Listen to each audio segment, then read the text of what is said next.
ਮੋਗੋ ਬਾਈ ਕੁਰਦੀਕਰ। ਇਹ ਮਜ਼ਮੂਨ ਉਹਨਾਂ ਦੇ ਸ਼ਾਗਿਰਦ ਵਮਨ ਰਾਓ ਦੇਸ਼ਪਾਂਡੇ ਦੇ ਮਰਾਠੀਓਂ ਅੰਗਰੇਜ਼ੀ ਉਲੱਥੇ ਦਾ ਪਲੱਥਾ ਹੈ।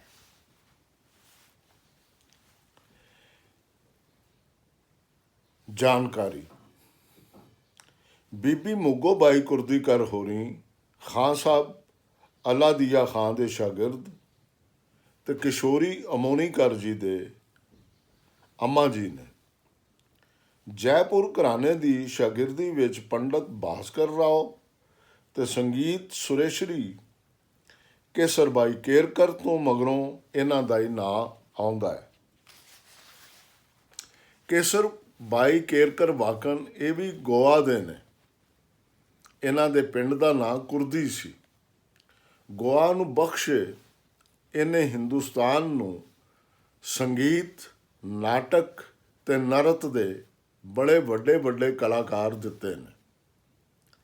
ਵਾਹ ਪਾਣੀ ਤੋਂ ਵੱਖ ਇਹਦਾ ਵੱਡਾ ਕਾਰਨ ਲਾਤੀਨੀ ਰੀਤ ਵੀ ਆਖੀ ਜਾ ਸਕਦੀ ਹੈ, ਜਿਹੜੀ ਇੱਥੇ ਪੁਰਤਗੇਜ਼ੀਆਂ ਦੇ 450 ਵਰ੍ਹਿਆਂ ਦੇ ਰਾਜ ਵਿੱਚ ਵਧੀ ਫੁੱਲੀ। ਮੋਗੋ ਬਾਈ ਕੁਰਦੀਕਰ ਵਿੱਚ ਕਲਾ ਦੀ ਜਮਾਂਦਰੂ ਕਣੀ ਸੀ। ਮਾਪੇ ਵੀ ਸੁਝਾਣੂ ਸਨ। ਨਿੱਕੀ ਉਮਰੇ ਹੀ ਗਾਣੇ ਤੇ ਨਾਚ ਦੀ ਸਿੱਖਿਆ ਚਾਲੂ ਹੋ ਗਈ। ਬਾਲ ਕ੍ਰਿਸ਼ਨ ਪਰਵਤਕਰ ਤੋਂ ਇਹਨਾਂ ਸੰਗੀਤ ਦੀ ਮੁੱਢਲੀ ਸਿੱਖਿਆ ਲਈ ਤੇ ਰਾਮ ਲਾਲ ਕੱਥਕ ਹੋਰਾਂ ਤੋਂ ਨਾਚ ਸਿੱਖਿਆ। ਮਾੜੇ ਹਾਲੀ ਮੋਗੋ ਜੀ ਪਰਵਤਕਰ ਨਾਟਕ ਮੰਡਲੀ ਵਿੱਚ ਭਰਤੀ ਹੋ ਗਏ। ਇੱਥੇ ਇਹਨਾਂ ਸਾਂਗ ਕਲਾ ਸਿੱਖੀ। ਖਾਂ ਸਾਹਿਬ ਅਲਾਦੀਆ ਖਾਂ ਦੀ ਸ਼ਾਗਿਰਦੀ ਮਗਰੋਂ ਇਹਨਾਂ ਸੰਗੀਤ ਹੀ ਅਪਣਾਇਆ ਤੇ ਨਾਂ ਕਮਾਇਆ। ਮੋਗੋ ਬਾਈ ਕੁਰਦੀਕਰ ਦੇ ਗਾਣੇ ਦਾ ਵੰਡ ਵੇਰਵਾ ਇਸ ਲਿਖਤ ਦਾ ਮੂਲ ਹੈ। ਤੁਸੀਂ ਸੁਣ ਵੇਖੋ। ਵਮਨ ਰਾਓ ਦੇਸ਼ਪਾਂਡੇ ਆਖਦੇ ਨੇ, ਆਪਣੇ ਉਸਤਾਦ ਬਾਰੇ ਲਿਖਣਾ ਪੈ ਜਾਵੇ ਤਾਂ ਬੰਦਾ ਸੰਗਦਾ ਹੀ ਰਹਿੰਦਾ ਹੈ। ਵਰ੍ਹਿਆਂ ਦੀ ਗੂੜੀ ਸੰਗਤ ਆਖਣੋਂ ਵੇਖਣੋਂ ਵਰਜਦੀ ਏ ਤੇ ਚਿੰਤਾ ਰਹਿੰਦੀ ਏ, ਇੰਨੀਆਂ ਨਿੱਜੀ ਗੱਲਾਂ ਨਾਲ ਨਿਆਂ ਹੁੰਦਾ ਹੈ ਕਿ ਨਹੀਂ। ਪਰ ਪਿਛਲੇ ਵਰ੍ਹਿਆਂ ਵਿੱਚ ਅਜਿਹਾ ਕੁਝ ਵਰਤਿਆ ਬਈ ਮੋਗੋ ਬਾਈ ਕੁਰਦੀਕਰ ਦੇ ਕੰਮ ਦਾ ਵੇਰਵਾ ਜ਼ਰੂਰੀ ਹੋ ਗਿਆ। 1968 ਵਿੱਚ ਸੰਗੀਤ ਨਾਟਕ ਅਕੈਡਮੀ ਨੇ ਉਹਨਾਂ ਨੂੰ ਪੱਕੇ ਗਾਣੇ ਦਾ ਅਵਾਰਡ ਦਿੱਤਾ। 1974 ਵਿੱਚ ਸਰਕਾਰ ਨੇ ਉਹਨਾਂ ਨੂੰ ਪਦਮ ਭੂਸ਼ਣ ਦਾ ਦਰਜਾ ਦੇ ਕੇ ਵਡਿਆਇਆ। ਇਹ ਨਾਮਣੇ ਉਹਨਾਂ ਦੀ ਕਲਾ ਦੀ ਮੁਲਕੀ ਪੱਧਰ ਉੱਤੇ ਮਨੇਜ ਦਾ ਸਬੂਤ ਨੇ। ਇਹ ਨਹੀਂ ਜੋ ਪਹਿਲਾਂ ਉਹਨਾਂ ਨੂੰ ਮੁਲਕ ਵਿੱਚ ਕੋਈ ਜਾਣਦਾ ਜਾਂ ਮੰਨਦਾ ਨਹੀਂ ਸੀ। ਇਹ ਤਾਂ ਸਮਝ ਲਵੋ ਉਹਨਾਂ ਦੇ ਇੱਕ ਵੱਡੇ ਗਾਇਕ ਹੋਣ ਨੂੰ ਚੜਾਵਾ ਨੇ। ਨਾਮਣੇ ਤਾਂ ਉਹਨਾਂ ਨੂੰ ਬਹੁਤ ਪਹਿਲੋਂ ਦੇਣੇ ਬਣਦੇ ਸਨ, ਪਰ ਸਾਡੇ ਸੰਗੀਤ ਸੰਸਾਰ ਦੀ ਗੁੜਤੀ ਵਿੱਚ ਕੁਝ ਅਜਿਹੇ ਪੁਆੜੇ ਨੇ ਜਿਹੜੇ ਇੰਜ ਦੇ ਕੰਮ ਵੇਲੇ ਸਿਰ ਨਹੀਂ ਹੋਣ ਦਿੰਦੇ।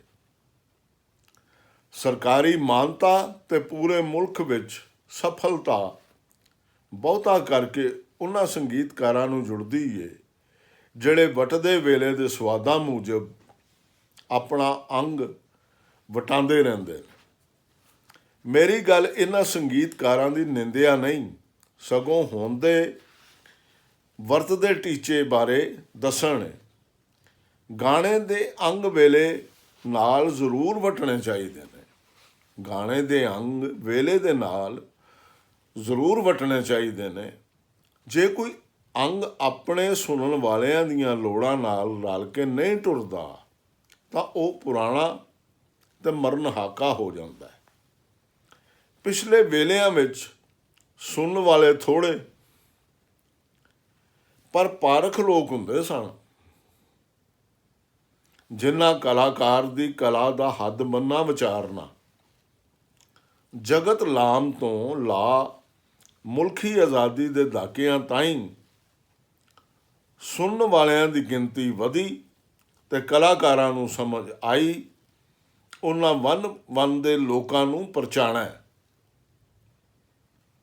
ਪੌਂਦ ਖਿਆਲ, ਫਿਰ ਠੁਮਰੀ ਤੇ ਗਾਇਨ ਦੀ ਅੱਧ ਛੁੱਟੀਆਂ ਪਹਿਲਾਂ ਨਾਟੇ ਸੰਗੀਤ ਹੋਣਾ, ਮੁੜ ਇਹੋ ਖਿਆਲ, ਠੁਮਰੀ, ਨਾਟੇ ਸੰਗੀਤ ਜਾਂ ਭਜਨ ਹੋਣਾ ਤੇ ਛੇਕੜ ਉੱਤੇ ਬੈਰਵੀਂ।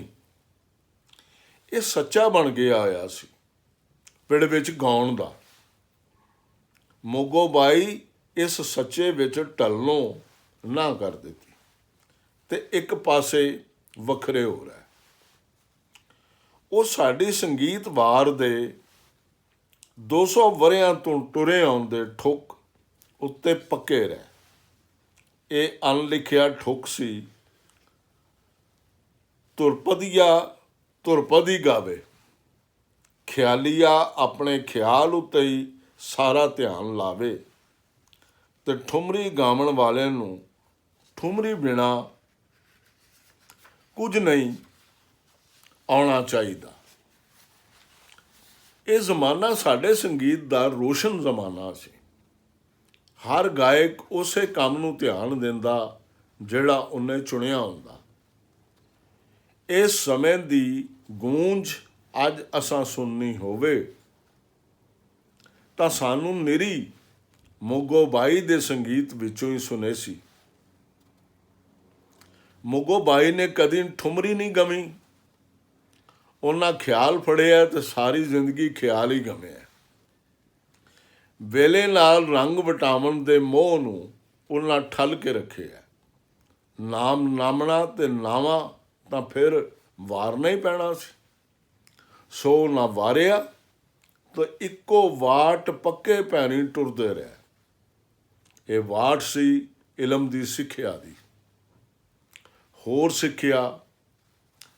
ਸਿੱਖਿਆ ਤੇ ਫਿਰ ਹੋਰ ਸਿੱਖਿਆ।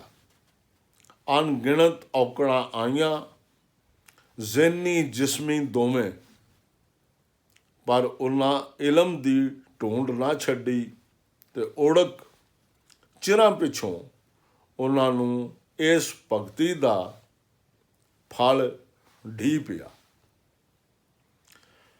ਮੋਗੋ ਬਾਈ ਸੰਗੀਤ ਸੰਸਾਰ ਵਿੱਚ ਆਦਰ ਮਾਣ ਤਾਂ ਢੇਰ ਖਟਿਆ, ਪਰ ਚਾਲੂ ਮਸ਼ਹੂਰੀ ਤੋਂ ਦੂਰ ਰਹਿ। ਉਹਨਾਂ ਉਚੇਚ ਕਰਨ ਵਾਲਿਆਂ ਲਈ ਗਾਉਣਾ।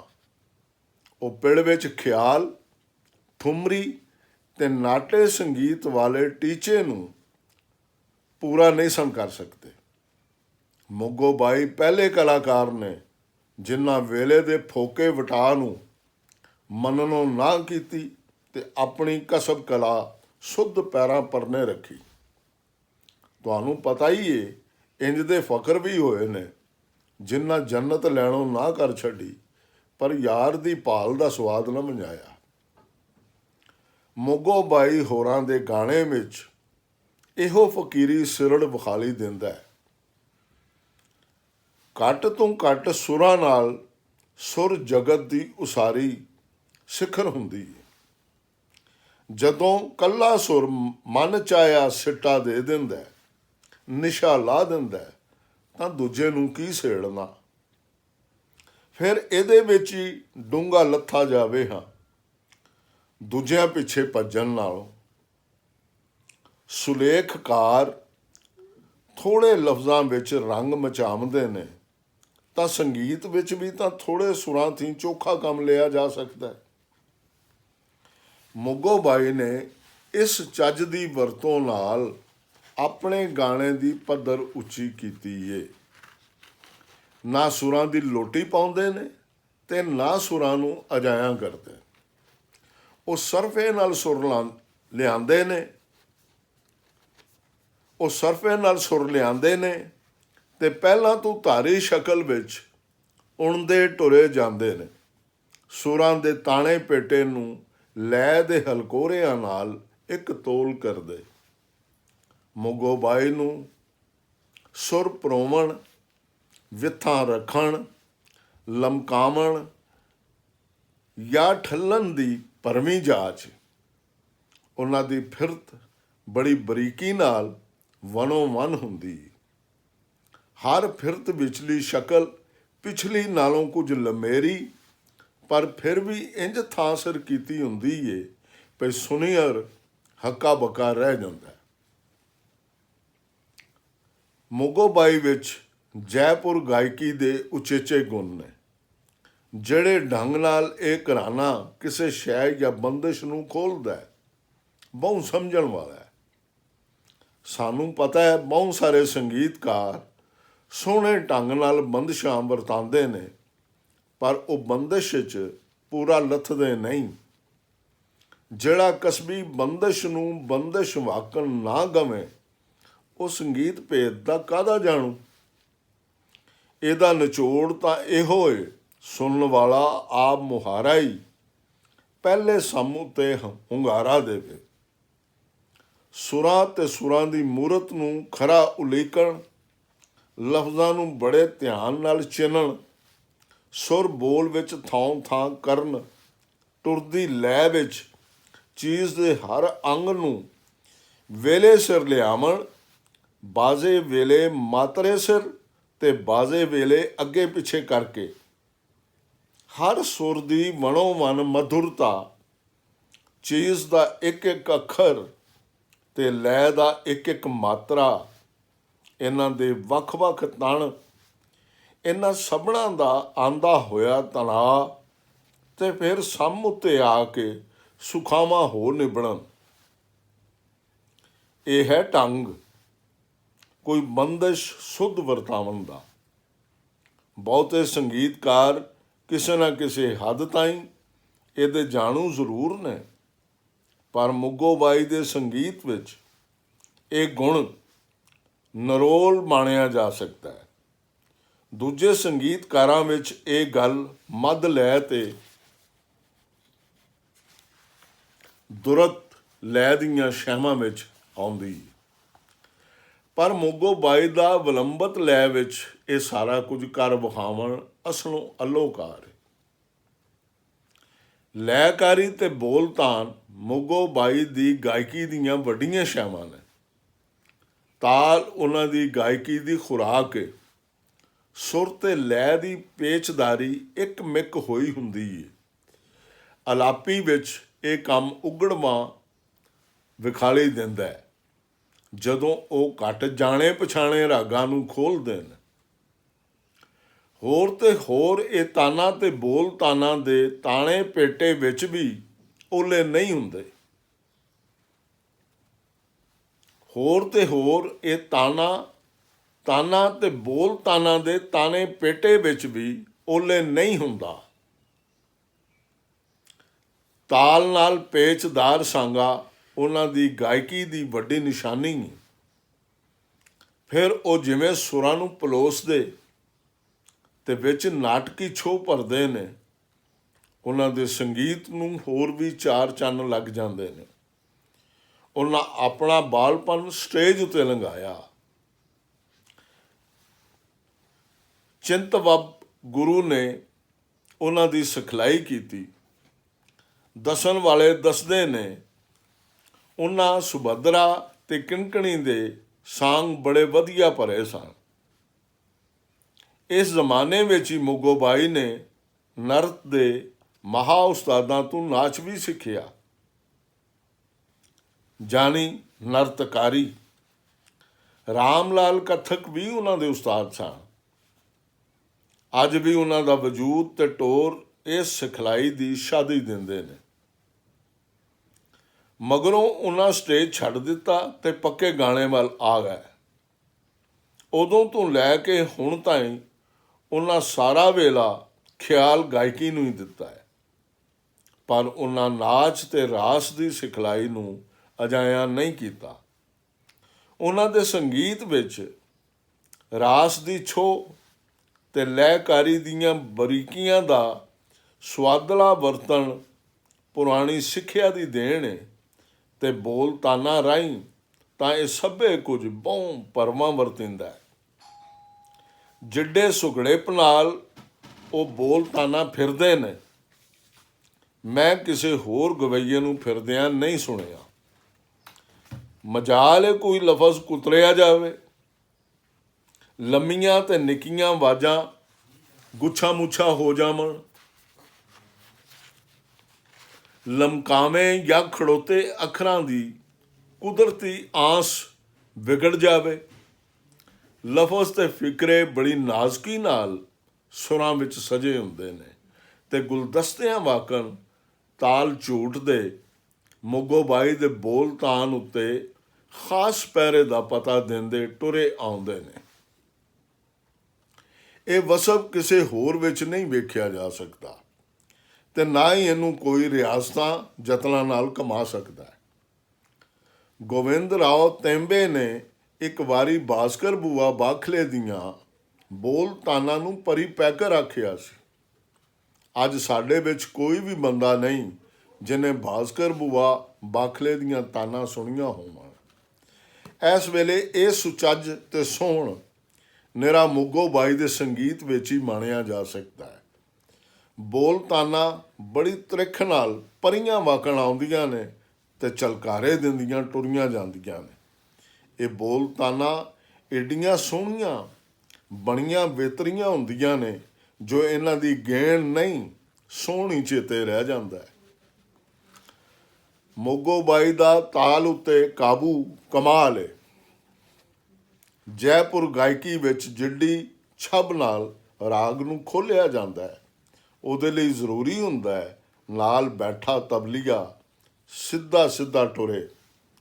ਪਰ ਮੋਗੋ ਬਾਈ ਦਾ ਤਾਲ ਉੱਤੇ ਬਹਿਰ ਇੰਨਾ ਖੁੱਲ੍ਹਾ ਹੈ, ਉਹ ਔਖੀ ਤੋਂ ਔਖੀ ਤਬਲੇ ਦੀ ਸੰਗਤ ਤੋਂ ਵੀ ਨਹੀਂ ਚੱਕਦੇ।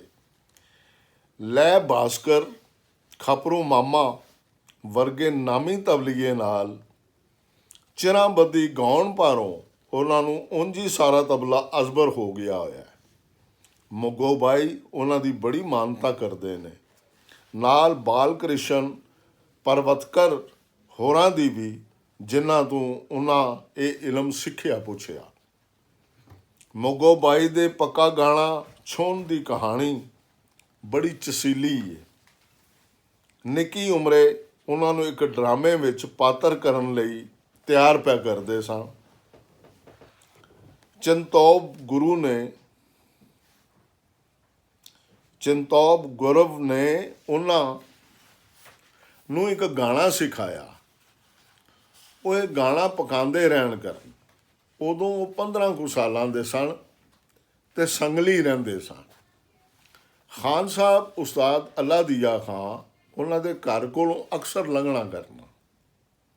ਖਾਨ ਸਾਹਿਬ 19 ਦਿਨੀ ਆਯੁਰਵੈਦਿਕ ਦੇ ਸਿਆਣੇ ਅੱਬਾ ਸਾਹਿਬ ਸਾਂਬਰੇ ਕੋਲ ਦਵਾ ਲੈਣ ਜਾਂਦੇ ਹੁੰਦੇ ਸਨ। ਇੱਕ ਦਿਨ ਖਾਨ ਸਾਹਿਬ ਦੇ ਦਿਲ ਵਿੱਚ ਆਈ, ਵੇਖਾਂ ਹਾਂ ਭਲਾ ਇੱਥੇ ਰੋਜ਼ ਕੌਣ ਗਾਉਂਦਾ। ਪੌੜੀਆਂ ਚੜ੍ਹ ਕੇ ਅੰਦਰ ਆ ਗਏ। ਮੁੱਗੋ ਬਾਈ ਓਪਰਾ ਬੰਦਾ ਵੇਖ ਕੇ ਠਠੰਬਰ ਗਏ ਤੇ ਗਾਣਾ ਬੰਦ ਚਾ ਕੀਤਾ ਨੇ। ਖਾਨ ਸਾਹਿਬ ਨੇ ਉਹਨਾਂ ਨੂੰ ਗਾਉਂਦਿਆਂ ਰਹਿਣ ਲਈ ਆਖਿਆ,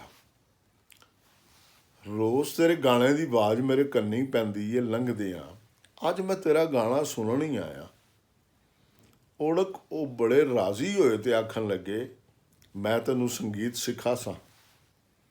ਉਸ ਵੇਲੇ ਮੁੱਗੋ ਬਾਈ ਨੂੰ ਕੱਖ ਪਤਾ ਨਹੀਂ ਸੀ ਉਹ ਕੌਣ ਸਨ। ਮਗਰੋਂ ਇੱਕ ਵਾਰ ਸਾਂਬਰੇ ਸਾਹਿਬ ਦੇ ਘਰ ਖਾਨ ਸਾਹਿਬ ਨੂੰ ਗਾਉਂਦਿਆਂ ਤੇ ਵੱਡੇ ਵੱਡੇ ਗਵਈਆਂ ਨੂੰ ਉਹਨਾਂ ਦਾ ਆਦਰ ਕਰਦਿਆਂ ਵੇਖ ਕੇ ਮੁੱਗੋ ਬਾਈ ਨੂੰ ਪਤਾ ਲੱਗਾ ਉਹ ਤੇ ਮਹਾਗਾਇਕ ਖਾਨ ਸਾਹਿਬ ਅੱਲਾ ਦੀਆ ਖਾਂ ਸਨ, ਜਿਹੜੇ ਉਹਨੂੰ ਸੁਣਨ ਆਏ ਸਨ। ਪਹਿਲਾਂ ਤਾਂ ਉਹਦੇ ਸਾਹ ਸੁੱਤੇ ਗਏ, ਮੁੜ ਬੜਾ ਰਾਜ਼ੀ ਹੋਈ। ਖਾਨ ਸਾਹਿਬ ਬੰਬਈ ਚਲੇ ਗਏ ਤੇ ਮੁੱਗੋ ਬਾਈ ਆਪਣੀ ਸਿੱਖਿਆ ਚਾਲੂ ਰੱਖਣ ਦੇ ਆਰੇ ਲੱਗ ਗਏ। ਬੜੀਆਂ ਔਕੜਾਂ ਸਨ, ਨਿੱਕੀਆਂ ਨਿੱਕੀਆਂ ਗੱਲਾਂ ਦਾ ਸਾੜਾ ਜਿਹਦੇ ਤੋਂ ਬਚਨ ਮੁਹਾਲ ਸੀ।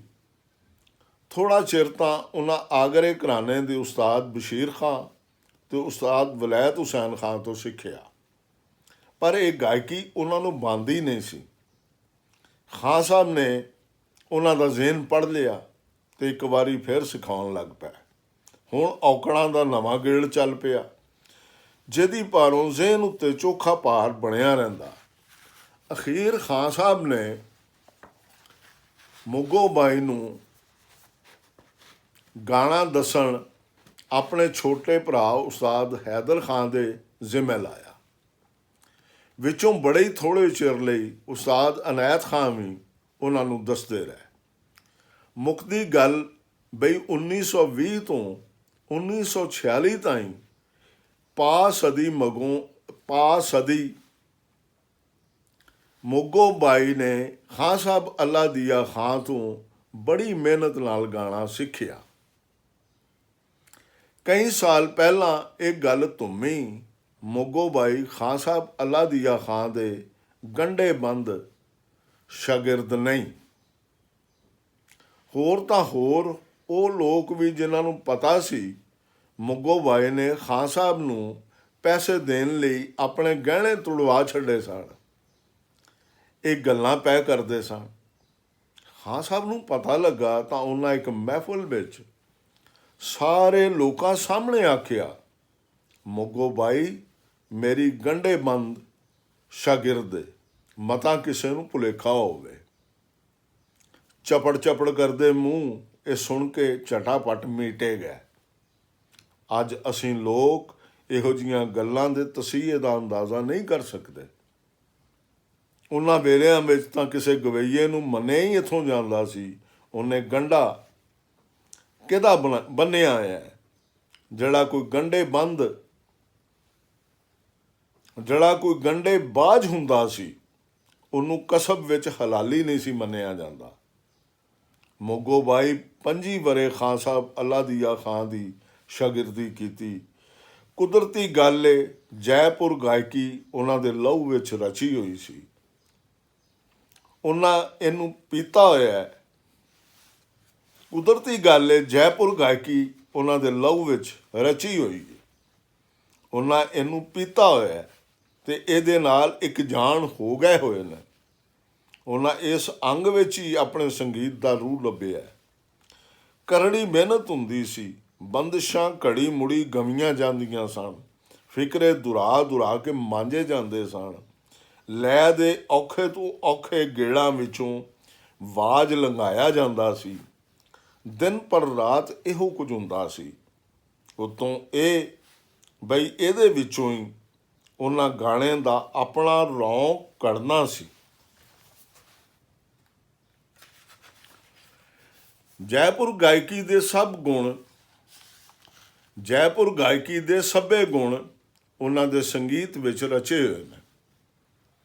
ਇਸ ਗਾਇਕੀ ਦਾ ਸਭ ਤੋਂ ਵੱਡਾ ਗੁਣ ਸੁਰ ਤੇ ਲੈਅ ਨੂੰ ਇੱਕ ਮੇਲ ਕਰਨ ਹੈ, ਤੇ ਇਹ ਗੁਣ ਮੁੱਗੋ ਬਾਈ ਨੇ ਅਸਲੋਂ ਘੋਲ ਕੇ ਪੀਤਾ ਹੋਇਆ।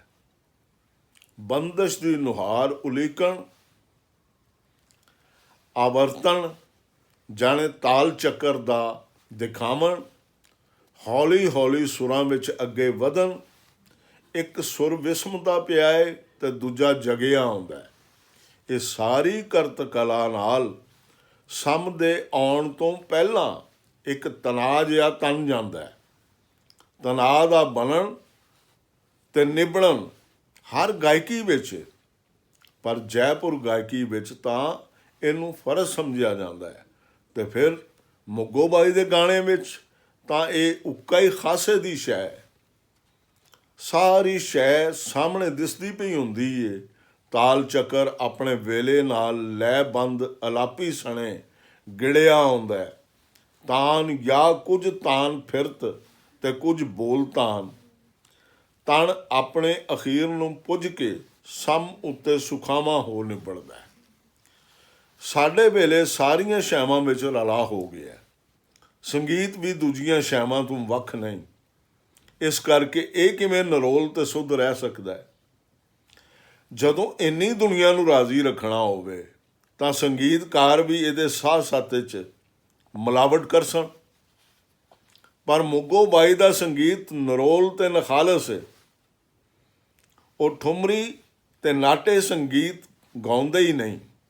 ਉਹਨਾਂ ਕੋਈ ਵਾਧੂ ਤਾਨ ਨਹੀਂ ਲਾਣੀ, ਆਵਾਜ਼ ਉੱਤੇ ਰਾਹ ਜਾਂਦਿਆਂ ਕੋਈ ਭਾਰ ਨਹੀਂ ਪਾਉਣਾ। ਲੋਕਾਂ ਤੋਂ ਹੰਗੂਰਾ ਲੈਣ ਲਈ ਤੀਏ ਨਹੀਂ ਮਾਰਨੇ ਅਤੇ ਨਾ ਹੀ ਬੇਮਤਲਬ ਹੱਥ ਪੈ ਹਿਲਾਣੇ ਨੇ। ਉਹਨਾਂ ਆਪਣਾ ਸੰਗੀਤ ਤਾੜੀਆਂ ਨੂੰ ਮੁੱਖ ਰੱਖ ਕੇ ਨਹੀਂ ਵਿਤਰਿਆ ਆ। ਇਹ ਅਸਲੋਂ ਸ਼ੁੱਧ ਅਤੇ ਖਰਾ ਹੈ। ਮੋਗੋ ਬਾਈ ਨੇ ਵੱਖ ਵੱਖ ਰਾਗਾਂ ਵਿੱਚ ਕਈ ਦੁਰਦ ਦੇ ਟੁਕੜੇ ਬਣਾ ਕੇ ਜੈਪੁਰ ਗਾਇਕੀ ਵਿੱਚ ਆਪਣਾ ਸੀਰ ਵੀ ਪਾਇਆ ਹੈ। ਇਹ ਘਰਾਨਾ ਇੱਕੋ ਰਾਗ ਦੀ ਦੁਰਦ ਸ਼ੈਅ ਨਹੀਂ ਸੀ ਸੁਣਾਉਂਦਾ। ਜਦੋਂ ਮੋਗੋ ਬਾਈ ਦੇ ਸ਼ਾਗਿਰਦ ਲੋਕਾਂ ਵਿੱਚ ਗਾਉਣ ਲੱਗ ਪਏ ਤਾਂ ਇਹਨਾਂ ਦੁਰਤ ਸ਼ੈਵਾਂ ਦੀ ਮੰਗ ਹੋਣ ਲੱਗੀ। ਇਹ ਸ਼ੈਵਾਂ ਫਿਰ ਮੋਗੋ ਬਾਈ ਨੂੰ ਆਪੋਂ ਬਣਾਉਣੀਆਂ ਪਈਆਂ।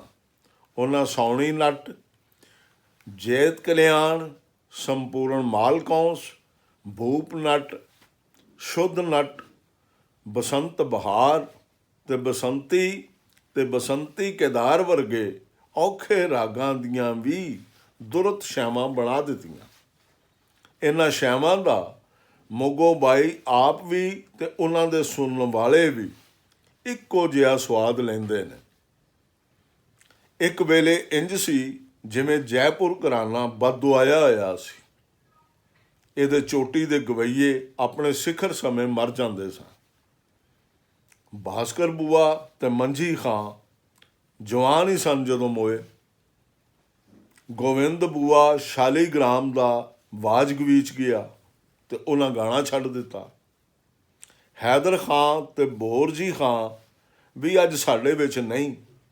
ਨਥਨ ਖਾਂ ਨਮਾਜ਼ ਪੜ੍ਹਦੇ ਟੱਠੇ ਤੇ ਕਦੀ ਨਾ ਉੱਠੇ। ਕੇਸਰ ਬਾਈ ਆਪਣੇ ਅਖੀਰੀ ਵੇਲੇ ਖਰਾਬ ਸਿਹਤ ਪਾਰੋਂ ਨਾ ਗਾਉ ਸਕੇ ਤੇ ਅੱਜ ਉਹ ਦੁਨੀਆ 'ਤੇ ਨਹੀਂ ਰਹਿ। ਮਸਾਂ ਹੀ ਕੋਈ ਰਿਹਾ ਜਿਹੜਾ ਨੌਜਵਾਨ ਸ਼ਾਗਿਰਦਾਂ ਨੂੰ ਰਾਏ ਪਾਵੇ। ਨਵੇਂ ਲੋਕਾਂ ਨੂੰ ਦੱਸਣ ਦਾ ਆਰ ਮੱਠਾ ਹੋ ਗਿਆ।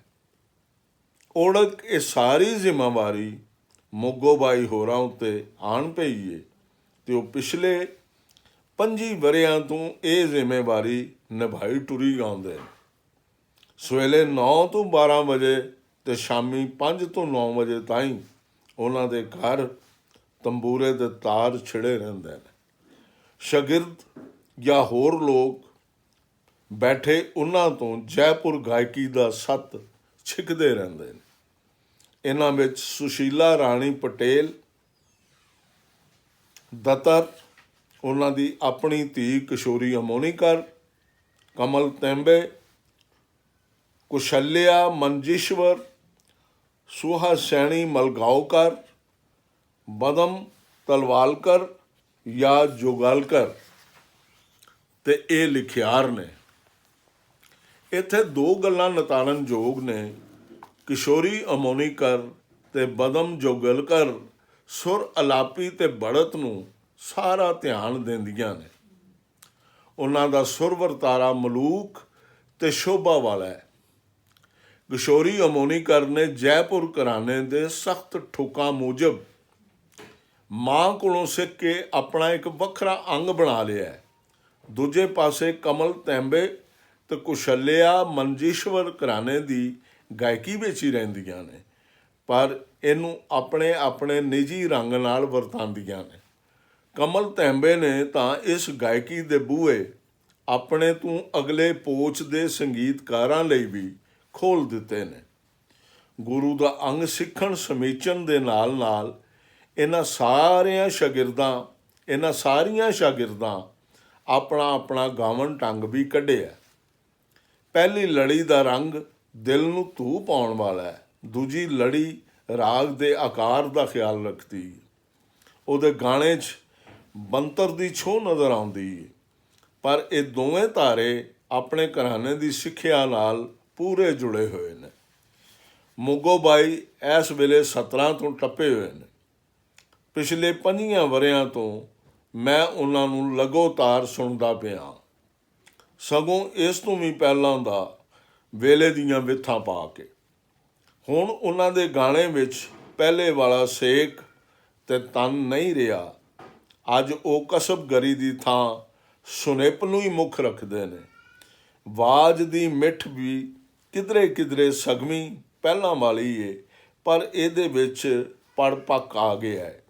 ਮੋਗੋ ਬਾਈ ਅਕਸਰ ਆਖਦੇ ਨੇ, ਤੂੰ ਜਵਾਨੀ ਦਾ ਗਾਣਾ ਸੁਣਿਆ ਹੋਇਆ ਹੈ, ਮੈਂ ਬੁੱਢੜੀ ਪਈ ਹੁੰਨੀ ਹਾਂ, ਹੁਣ ਮੇਰੇ ਗਾਣੇ ਵਿੱਚ ਕੀ ਰਹਿ ਗਿਆ। ਪਰ ਇਹੋ ਜਿਹੀ ਗੱਲ ਤਾਂ ਖਬਰੇ ਹੀ ਏ। ਅੱਜ ਉਹਨਾਂ ਦਾ ਸੰਗੀਤ ਪਹਿਲੇ ਤੋਂ ਵੀ ਚੋਖਾ ਧਣੀ ਹੈ। ਉਹਨਾਂ ਦਾ ਚਾਅ ਰਾਗ ਦਾ ਕਲਬੂਤ ਹੁੰਦਾ ਸੀ। ਅੱਜ ਉਹਨਾਂ ਇਸ ਕਲਬੂਤ ਵਿਚਲੇ ਰੂਹ ਨੂੰ ਲੱਭ ਲਿਆ ਹੈ। ਉਹਨਾਂ ਦੀ ਇਸ ਲੱਭਤ ਨੇ ਸੁਰ ਤੇ ਲੈਅ ਦੀ ਜੁਗਲਬੰਦੀ ਤੋਂ ਅਗੇਰੇ ਸੁੱਚੀ ਕਲਾ ਦੇ ਸਿਖਰਾਂ ਉੱਤੇ ਜਾ ਪਹੁੰਚ ਕੀਤੀ। ਕੁਝ ਵਰ੍ਹੇ ਪਹਿਲਾਂ ਇੱਕ ਵੇਲਾ ਸੀ ਜਦੋਂ ਮੁੱਗੋ ਬਾਈ ਲੋਕਾਂ ਦੇ ਪਿੜ ਤੋਂ ਬਚਦੇ ਸਨ। ਹੁਣ ਸਾਨੂੰ ਖੁਸ਼ੀ ਏ ਉਹ ਸਾਡੇ ਲਈ ਗਾਉਣ 'ਤੇ ਰਾਜ਼ੀ ਹੋ ਗਏ ਨੇ। ਖਬਰੇ ਅੱਜ ਉਹਨਾਂ ਦੇ ਸੰਗੀਤ ਵਿੱਚ ਪਹਿਲੇ ਵਾਲੀ ਜ਼ੋਰਾਵਰੀ ਨਹੀਂ ਰਹੀ। ਹੁਣ ਇਹ ਹਾਂ ਨਾਲ ਤਾਰ ਜੋੜਦਾ ਹੈ ਅਤੇ ਅੰਦਰ ਛਿੱਕ ਪਾਉਂਦਾ ਹੈ।